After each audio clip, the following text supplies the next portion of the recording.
Before we begin, I'm going to tell you a little bit about Adsmovil, which is my company. Um, I'm VP of the company.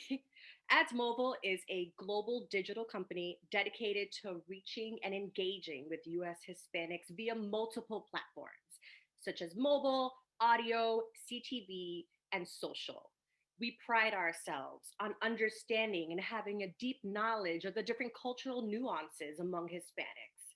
And we connect with those audience with curated and custom content that not only sparks their interest, but truly resonates and touches the Latino heart and soul.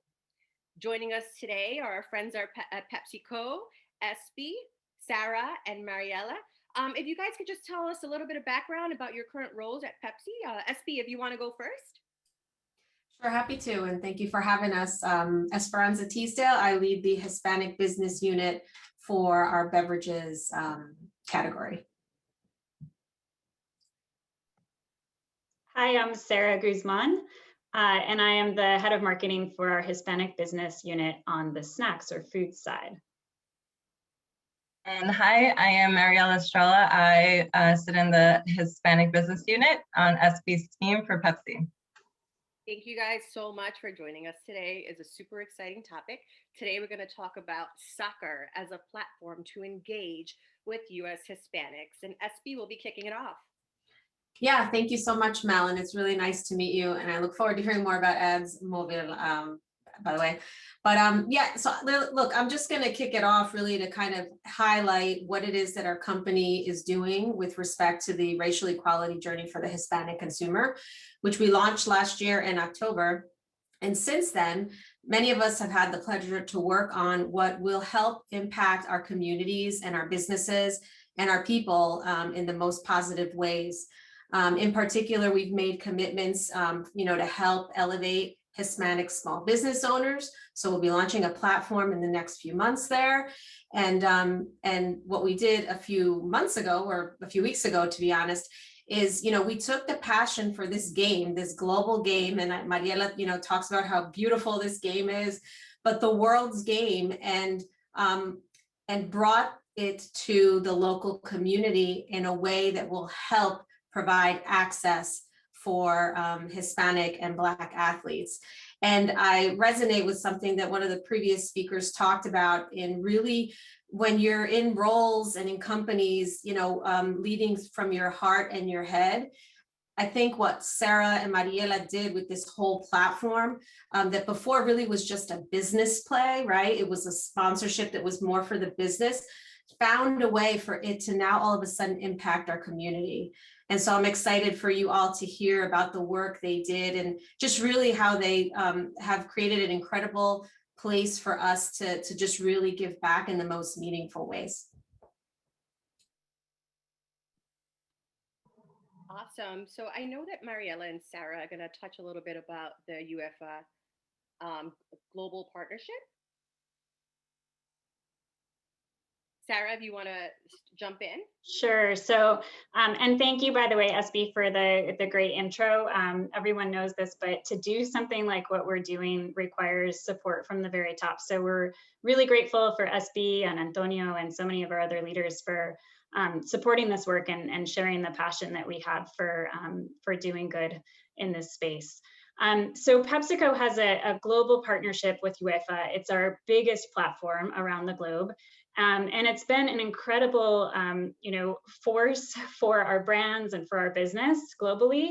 It's a bit newer for us in the US. And so it's been an awesome opportunity for us to connect with the Hispanic audience and connect with, a very passionate cohort of soccer fans here in the States as well. So for us, this has been a great way for us to collaborate across the snacks business and the beverage unit.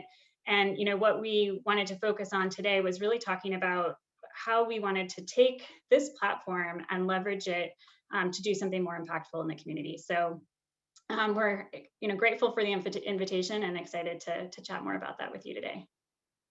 Awesome. So I have a question. So I grew up from the Bronx. I grew up watching the Yankees, baseball fanatic. My little brother and his friends, they were all in Little League. They worshipped Derek Jeter. It was during Tino Martinez and his home runs that era, they had barbecues every Sunday during their Little League games, and they were all mostly Puerto Rican and Dominican. Why soccer? I think that's a great question, and I relate to you, Mel. I am half Puerto Rican and I am half Ecuadorian.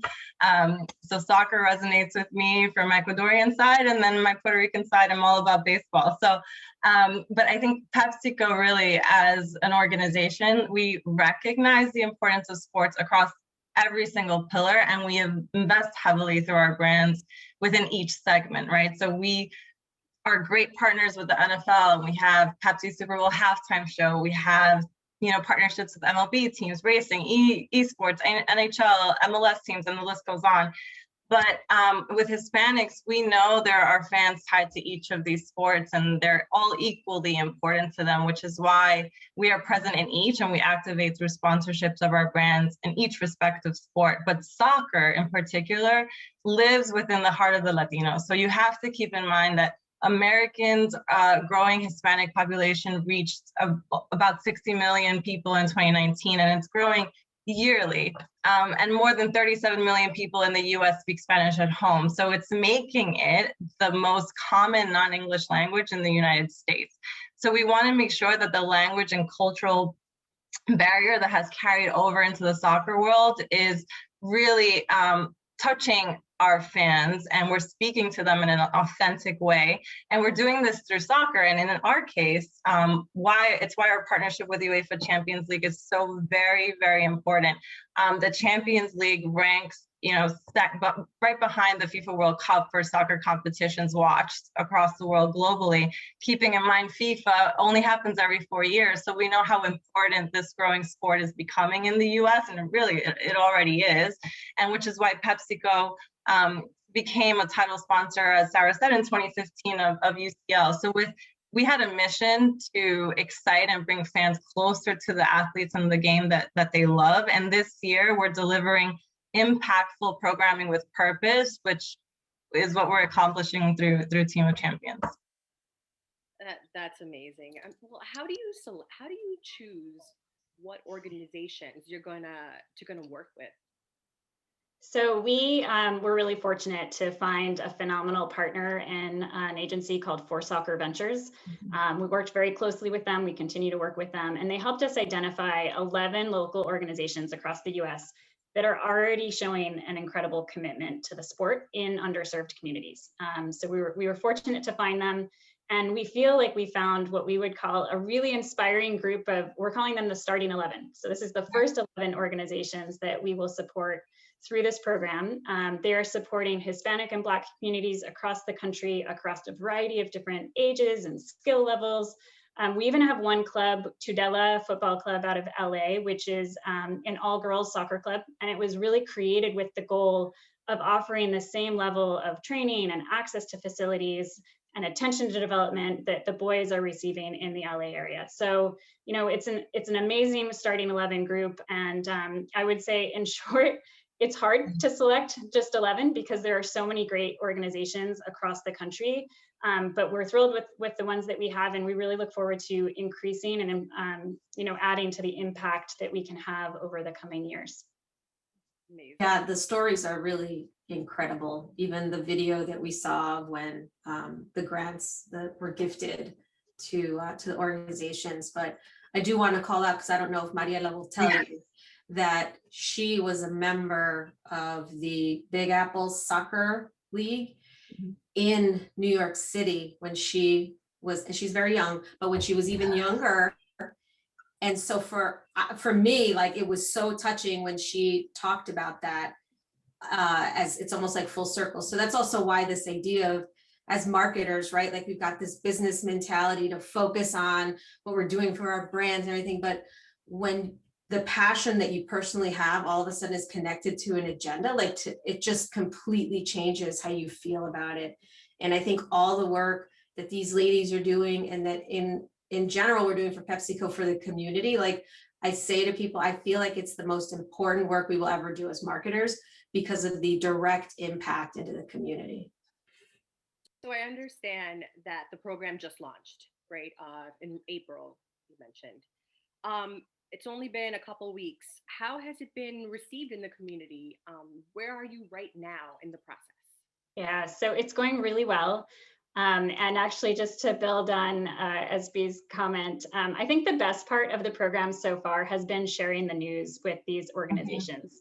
It's been very emotional, not only for the personal connection, for example, with Mariela's connection with Big Apple, but just overall, these are organizations that put so much passion and hard work into what they do, and they're not recognized all the time for what they're doing for their communities, and they're continually under-resourced and sort of underappreciated. So I think for all of us, it's been obviously a great feel-good time, but it's also been for these agencies, or for these organizations, just so affirming for them to understand how important their work is, and how much we care about what they're doing. So I think that part, for all of us, has been the most powerful and really impactful.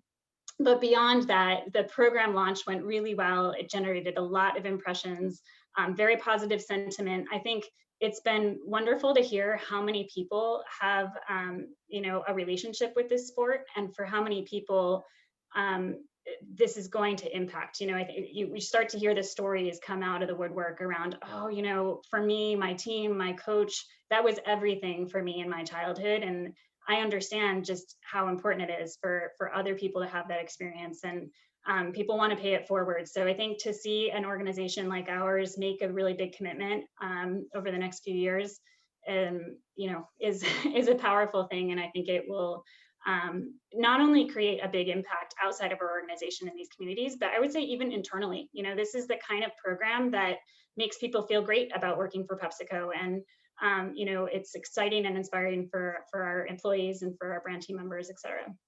So it's going great. The next phase for us in terms of what comes post-launch is really about working closely with these organizations and understanding the impact of the donation that we're making. So we're excited about that. We want to stay really close with them and kind of include them as part of the family. So I think that'll be a really exciting next phase of the work. And just to build off of that, we, outside of the local coverage that has taken place nationally, we've had great, over 300 placements and tons of impressions, but all of our media is really driving back to the website for people to learn more. So it's additional exposure to the leagues who otherwise, would not have a platform to do so. It also really helps that our leading spokesperson is Javier Chicharito Hernandez, who has a huge, massive platform. He's played for the Mexican national team, so he's very, he resonates with our Hispanic cohort. He is currently the leading goal scorer in the MLS playing for LA Galaxy. So there's a lot of momentum there. And outside of, his past with Champions League and Real Madrid and playing for World Cups, he has personally made a commitment to this program, and he's promoted this through his social channels. He's interviewed with broadcast partners. So really spreading the message about the importance that it means to him. And we're so thrilled to have him as a partner for the next 2 years, to just generate awareness of this program and the organizations that are affiliated, because that's the most important part to it, making sure they have a voice outside of their platform.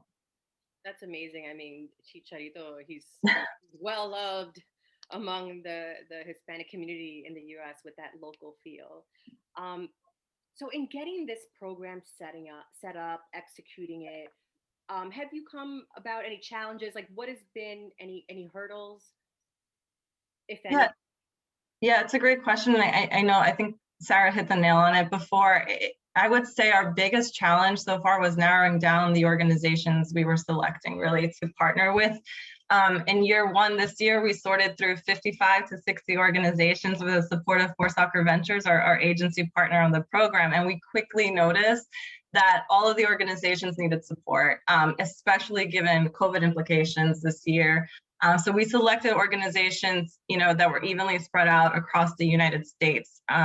As an example, we were able to determine really what the rising costs were associated with, youth soccer and the sport itself. And we came to find that the average costs of field time were approximately $100 per hour, depending on the city and where it was geographically and really economically situated. And equipment is really expensive for this sport. It's $75 on the low end for cleats. It's $30 for balls. So according to Alianza de Football, an operation and organization operated by For Soccer Ventures, we were able to determine that this donation has the ability to create up to 10,000 hours of field time. So permitting for fields across the US, gifting over 13,000 pairs of cleats, and purchasing over 33,000 soccer balls over the year, the 3-year commitment. Just as an example, our biggest hurdle, I would say, to answer your question and go back to that, was really narrowing down our year 1 starting 11 organizations, because they all truly needed the support. Yeah, I mean, there's not a lack of need in the US. No. No. So how has the pandemic impacted the planning process here? I remember you guys talking about hearing stories from the mouths of coaches, players, and parents. Yeah, so that I think was one of the most powerful things that we were able to do. So Alianza de Fútbol helped us really kind of immerse ourselves in the problem. They set up some qualitative groups, some big Zoom calls, which was really wonderful, with former players, with coaches, with families, and for all of us, even with some understanding of the sport, and maybe in Mariela's case, having been a player herself, I think for all of us, it was really impactful to hear it from their words, to understand the stories and the challenges that existed, to envision what it would be like to have to travel up to 2 hours one way just to get to your soccer practice, or what it might be like if you have a team in an inner city and all of the fields are committed for the next 10 years. I mean, the stories that we heard were really impactful.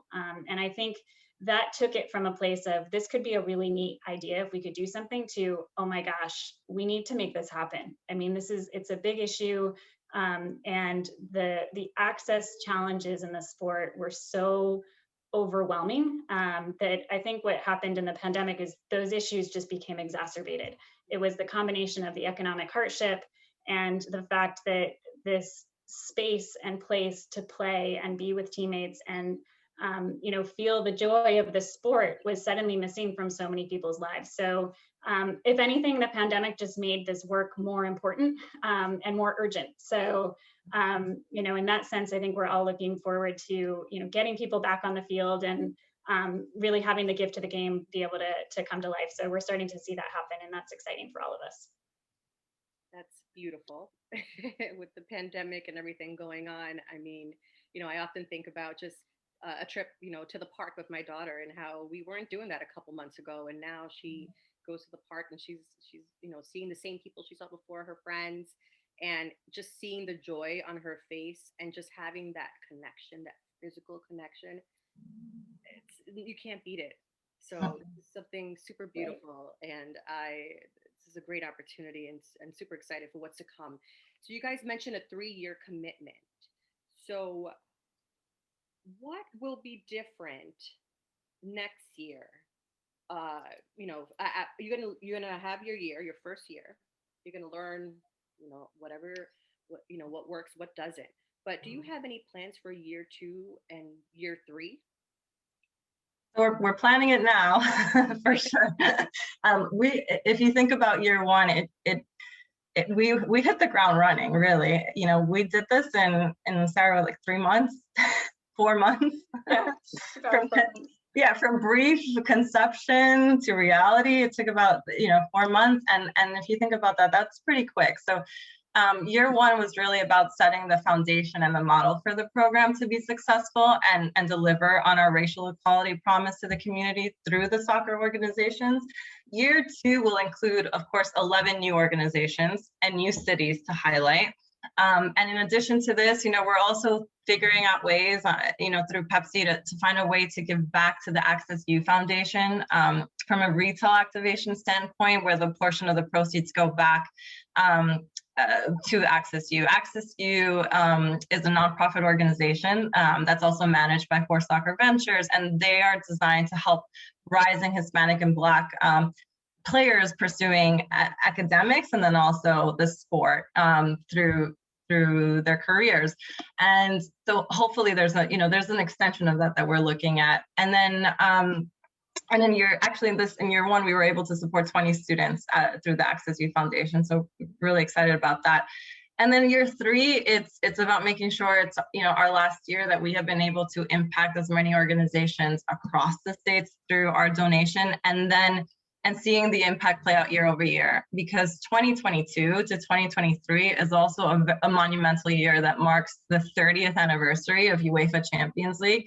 So in partnership with Uefa, our brands and our leading captain, a team of champions, Chicharito, we hope to share stories that really celebrate the legacy of this platform and its connection with Champions League. They have, UCL has great ambassadors, a program for coaches that we're looking to work with to support the academic athletes in the Access U Foundation through mentorship. So there's a ton that we can do through our partnership with UCL, with Team of Champions program, and through our brands. So we're building that now. And I think we've done, for year one, we've checked the list on a lot that we want to accomplish, but there's still a lot more that we can do. So excited for the road ahead. I'm excited as well. And you guys did share a video that you wanted to present on this session. Can you play that video? We all know about these champions, but you probably haven't heard about these champions. These are the people making a difference. Just a delicate touch.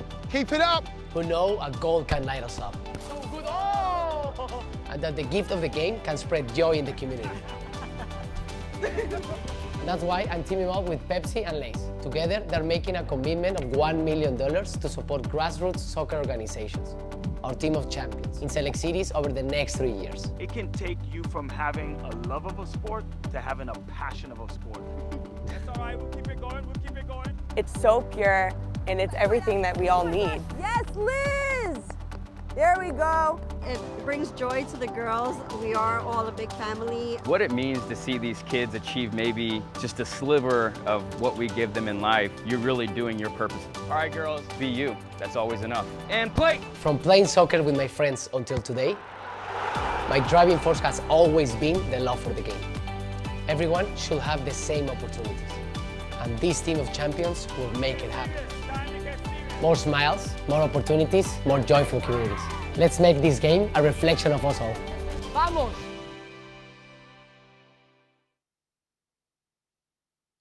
It's a wonderful video. I think we're going to go now to Q&A from the audience. And let's see. Our first question. This past year, we've seen incredible innovation across all industries. Tell us about new innovative ways your brand is connecting to consumers today. Whoever wants to take that one. That's a big one. Yeah. I mean, there's so many different ways that I think we're connecting with consumers. I think in this example, I mean, for us as a team and even working, across our Hispanic business unit, so much is about just connecting with culture and connecting across passion points. So this is a great one in terms of, really tapping into a huge passion point for our targeted cohort for the broader community. But there are a lot of things that we're doing across our teams to engage consumers in more powerful ways. I would just say that the common thread is connecting with in culture in a really authentic way. So finding ways to connect on passion points and making sure that it feels really seamless and genuine. And I think that's probably the key word I would hone in on, is just the genuineness of the voice and the program is so important. I don't know, Mariela, if you want to add anything. No, yeah, I know innovation comes in so many forms. It could come in product packaging and, new creations of CSD, water, snacks. But I think the importance of this program was that, okay, we've kind of hit the nail on the products that make sense tied to the sport, right? So for us, at least in the US, because our partnership, as an example, with Uefa is global. In the US, we were really missing that pillar of, okay, but what are we doing through the sport to give back? So I think when we think about innovation and marketing programs, it's always a must for us at PepsiCo to think, okay, but how is this giving back to community, giving back to the fans, the consumers, the people who really enjoy our products and have been there with us from the beginning. And that's the community element that we need to think through all of our programming. And Team of Champions does that for us and for our Hispanic and Black community. So I would say always being consumer centric is really important outside of innovation, because I think in order to have that 360, you really need to check that box. Right. So here's another question. This is a big one. What did it take to get this kind of program sold internally from a senior level? I think that's a great one. Honestly, it's almost like the key question, Yeah.